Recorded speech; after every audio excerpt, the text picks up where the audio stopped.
Security recipients will now receive this amount monthly. During the 2016 presidential election, Donald Trump regularly promised to protect Medicare and Social Security. As president, "I'll secure and strengthen Medicare and Social Security," Trump said during his campaign. "We'll do this with strong economic growth, by bringing our jobs back from Mexico and China, by creating new jobs and stopping U.S. corporations from abandoning our country. Americans will not lose their programs under Trump."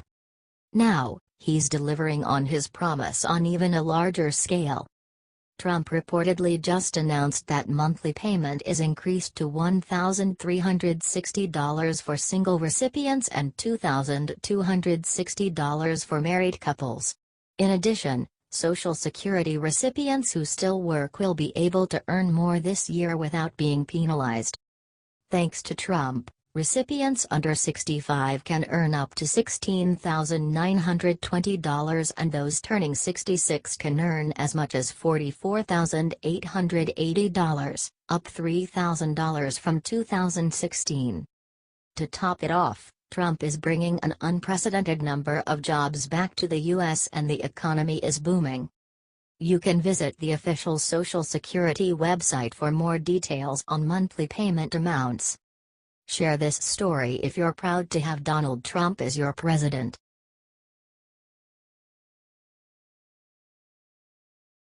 Trey Gowdy has had enough, reveals Obama's true identity on live TV.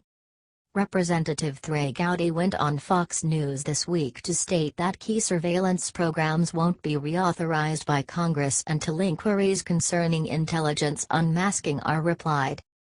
With this appearance, Gowdy let Barack Obama realize that he is on to his untruths and that the previous president is not free yet.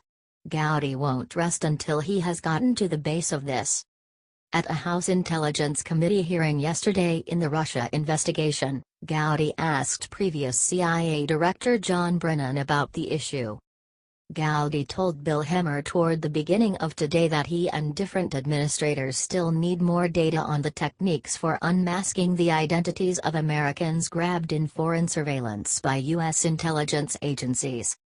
Fox News revealed in April that previous National Security Advisor Susan Rice asked for to unmask the names of Trump transition officials made up for lost time in coincidental observation.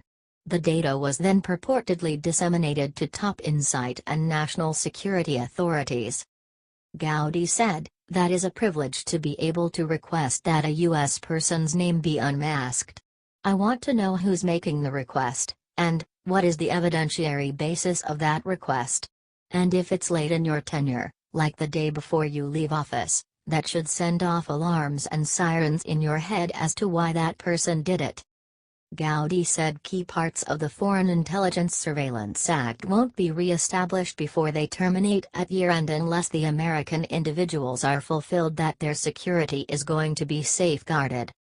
Solicited whether there is evidence from the Obama administration abusing the unmasking methods, Gowdy said the matter should be taken a gander at further.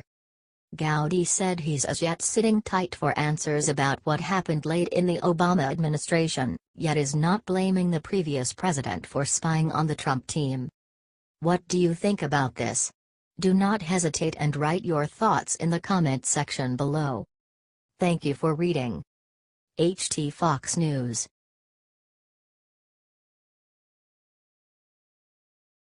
Breaking: Trump makes huge Social Security announcement. This is it. Politicians nowadays don't seem to be very honest. Campaign promises that won them hard-fought elections don't seem to stick around in many cases. That isn't the case with Donald Trump though, including a little promise he made about Social Security and not leaving seniors behind. The Patriot Beacon reports with more. Trump has refused to levy cuts in the Social Security program or Medicare, saving seniors much-needed money. Last month, White House Budget Director Mick Mulvaney placed a report on his desk that looked at possible cuts to be placed in Trump's 2017 budget. "I laid to him the options," said Mulvaney. "And Trump looked at one and said, 'What is that?' And I said, 'Well, That's a change to part of Social Security. He said, no. No. He said, I told people I wouldn't change that when I ran. And I'm not going to change that. Take that off the list. Social Security has been under attack by politicians on both sides of the aisle. Seniors have paid into the program during their entire lives and they deserve to enjoy its benefits after a lifetime of working hard. We finally have a president who will take major action to stand up for our seniors. Instead of attacking Social Security, Trump should look at other spending reforms.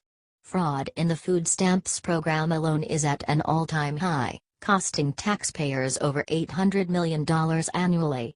Getting rid of waste and abuse would go a long way towards making our government more efficient and accountable. No one has done anything remotely beneficial for seniors in at least 16 years. President Trump continues to prove that he can make America great again. What do you think? Is Trump a great president?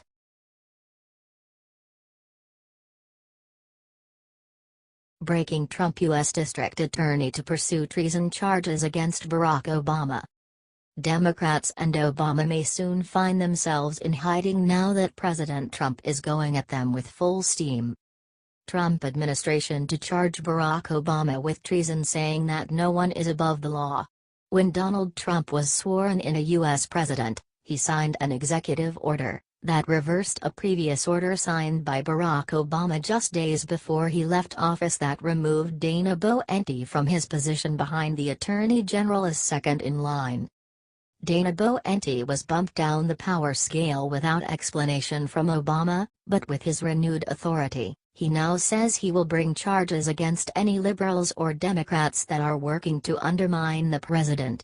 It's widely believed that Obama, along with Hillary Clinton, is working with the deep state in a bid to overthrow Trump's presidency by inciting riots across America, which Boente considers to be an act of domestic terrorism. According to a recent report by the New York Post, the former president has vowed to fight his Republican successor at every turn of his historic presidency, and Obama will command an army of agitators from a bunker less than 2 miles from the White House. CDTZT reports, with President Obama immediately upon leaving office establishing a private website and proclaiming on IT that "I won't stop, in fact, I will be right there with you, as a citizen, for all my days that remain." It's obvious to even laymen to deduce that the Berkeley riots may have been ordered by President Obama himself. There is enough evidence for the FBI to implicate Obama for sedition and treason, but behind the scenes, there is fierce debate over the fallout, including worrying about traitors at all levels of government if action was taken against the agitator-in-chief. Many concerns have been raised due to his gathering around him an army of agitators, numbering more than 30,000, who he commands from a bunker less than 2 blocks from the White House. Barack Obama, who many claim will be creating a shadow government to frustrate the policy goals of this administration, we're looking at something that's coming very close to, it seems to me, sedition, Lou Dobbs revealed. H.T. Reid Conservatives.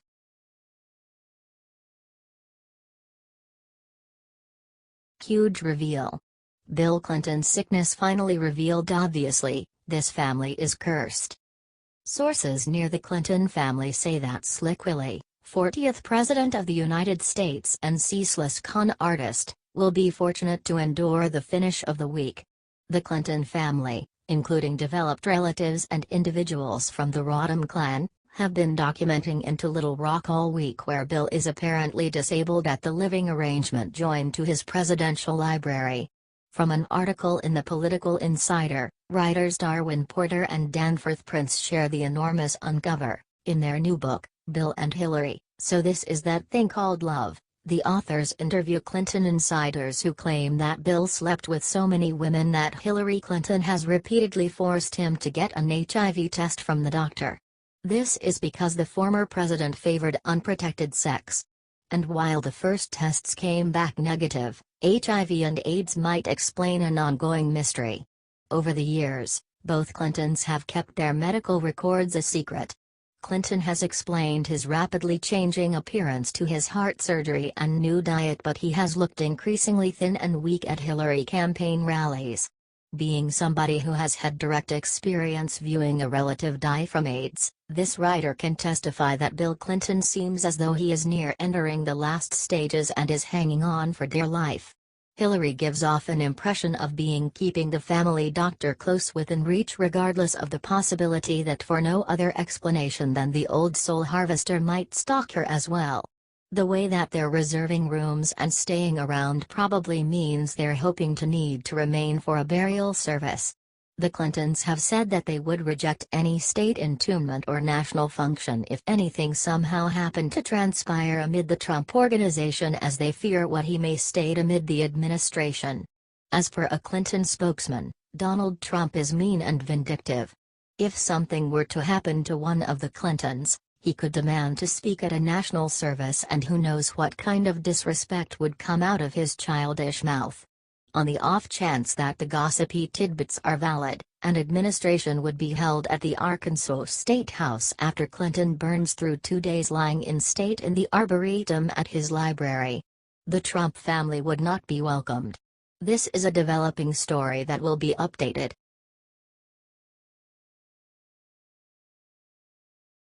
Resignation. Major scandal just erupts on top Democrats, you'll be speechless. It may be the case that the subject of about alleged collusion between President Trump's campaign team and the Russians may be essentially an instance of the Democrats attempting to produce an outrage before their own particular broke the news.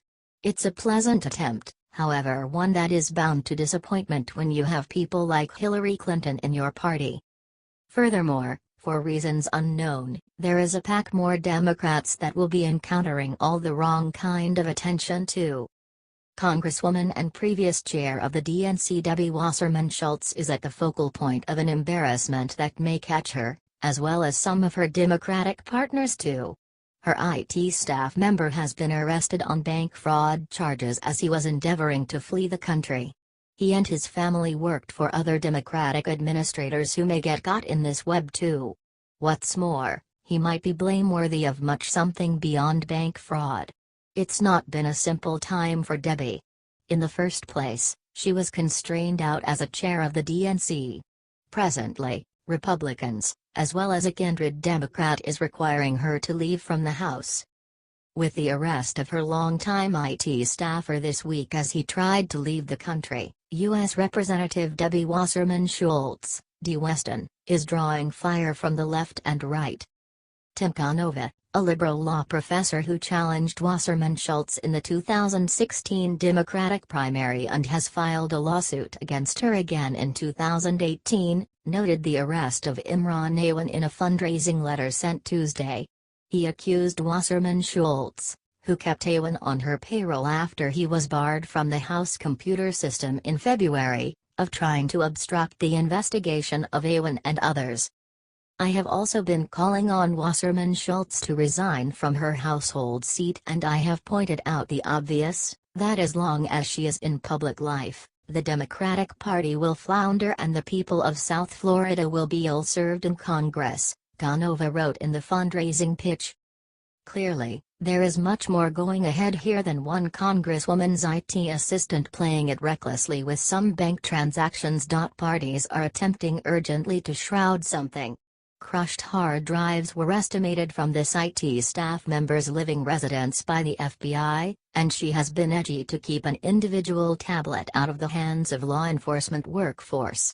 She would not be taking such activities that are certain to expedite open investigation her in the event that she didn't have some intense materials to cover up. After resigning in disgrace from the DNC, the investigation into Wasserman Schultz's former IT aide has further tarnished her reputation. Despite her efforts to revive her image by focusing on Russia's involvement in 2016 elections, the former DNC chair is still seen as a corrupt, out-touch politician who represents the worst of the Democratic Party. Her continued presence in the Democratic leadership impedes party reform and ensures that voters' lack of trust for the Democrats which derived from her leadership at the DNC remains. That is a fine summation of Debbie's circumstance and issues. How much these issues turn into the issues of different Democrats and also the Democratic Party itself, is how much party administration will function to toss her under the transport. She simply didn't understand that she was not as imperative to the party as Hillary. What do you think about this? Do not hesitate and write your thoughts in the comment section below. Thank you for reading. HT Observer, Palm Beach Post.